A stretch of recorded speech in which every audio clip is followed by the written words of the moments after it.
Ordinary morning, and I was inside my house trying to bake a cake for a birthday party. My kitchen has a window right above my sink that has a view of my neighbor's backyard. As I was mixing the batter, I realized I had run out of eggs. I looked out the window and saw my neighbor, Mr. Thompson, working in his garden. He seemed friendly enough, so I decided to ask if he could spare some eggs. I walked over to his yard and asked him politely if he had any eggs I could borrow. He smiled and said he'd be happy to help. He went inside and came back with a dozen eggs.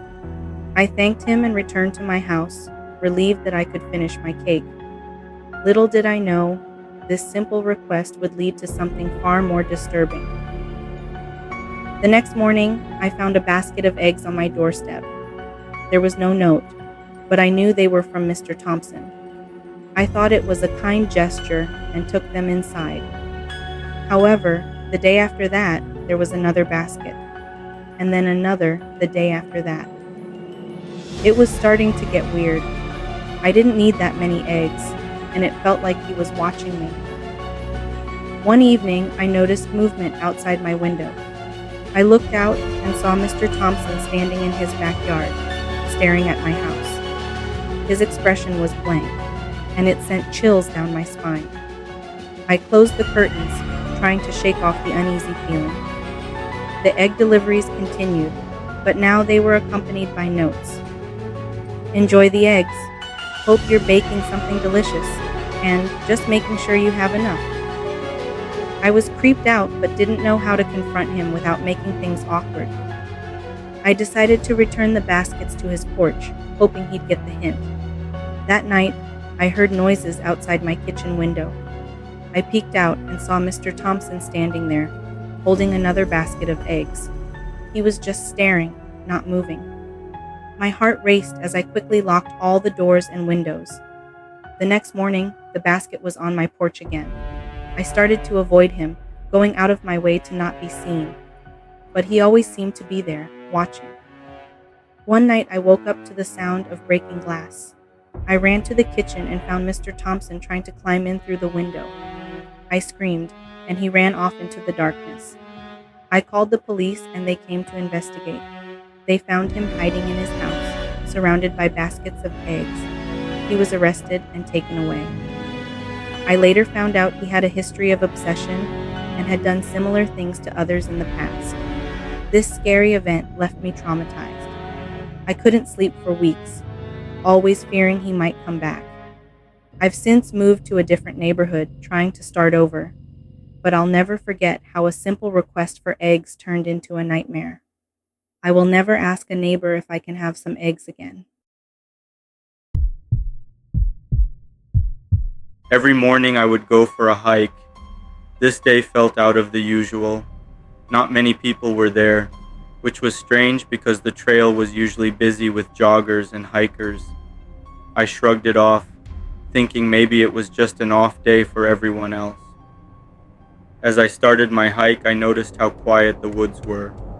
There were no birds chirping, no rustling leaves, just an eerie silence. As I walked deeper into the woods, I saw a couple of abandoned tents and some discarded belongings. It looked like people had left in a hurry. My heart began to race, but I tried to convince myself that maybe it was just campers who decided to leave early. Still, the uneasy feeling lingered. I kept walking, trying to shake off the sense of dread. A few days later, I heard on the news that people had started going missing in the area. The police had found some bodies near the trail where I hiked. The victims were hikers and joggers just like me. The news hit me hard, and I couldn't help but think about those abandoned tents and belongings I had seen. It was terrifying to realize how close I might have been to danger. As the days went by, more and more bodies were discovered. The police were on high alert, but the person responsible was still out there. I started to feel paranoid, constantly looking over my shoulder whenever I went outside. The woods, once a place of peace for me, had become a source of fear. I stopped hiking altogether, too scared to go back. The scariest part was that the person who committed these crimes was never caught. The police had no leads, no suspects. It was like the killer had vanished into thin air. The thought that they could still be out there, watching, waiting for their next victim, was too much to bear. I couldn't sleep at night, haunted by the faces of the victims I saw on the news. Eventually, I decided I couldn't stay in that town any longer. The fear was consuming me. I packed up my things and moved far away, hoping to leave the nightmares behind.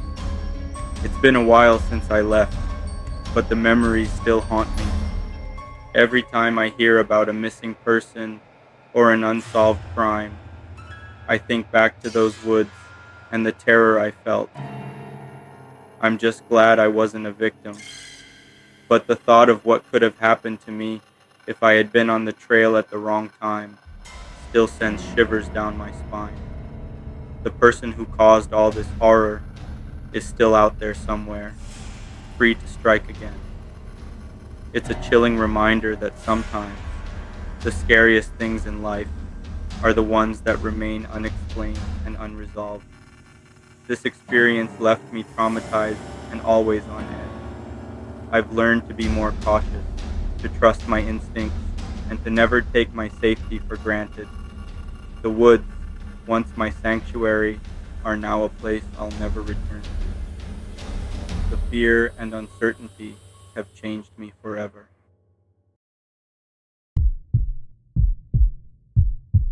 It was a weekend, so I decided to stay up late playing Fortnite. It was about 4 a.m., and I was feeling tired as the time flew by. I decided to play a random duo since all my friends weren't on by that time anymore. We launched into the game, so I turned my mic on and said, "Hello, you got a mic?" What I heard made me regret ever playing random duos again. A deep, distorted voice responded, "Yes, I can hear you." It sounded strange, like it was being altered by some kind of software. I felt uneasy but brushed it off, thinking it was just someone trying to mess around. We started playing, but the voice kept making odd comments about my gameplay, my username, and eventually about me personally. "You live on Elm Street, don't you?" the voice said. I froze. How could they know that? I laughed nervously and asked, "How do you know where I live?" The voice just chuckled and said, "I have my ways." At this point, I was freaked out, but decided to finish the game quickly and get off. We ended up winning, but I didn't feel any joy. I just wanted to leave. As soon as the match ended, I logged off and shut down my computer. The next morning, I woke up to a text message from an unknown number. It said, "Good game last night. See you soon." Attached was a picture of my house. My heart raced, and I immediately blocked the number, but the messages kept coming from different numbers.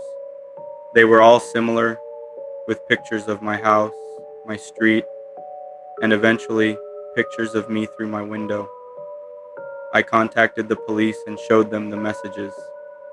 They took it seriously and said they'd look into it, but then something strange happened.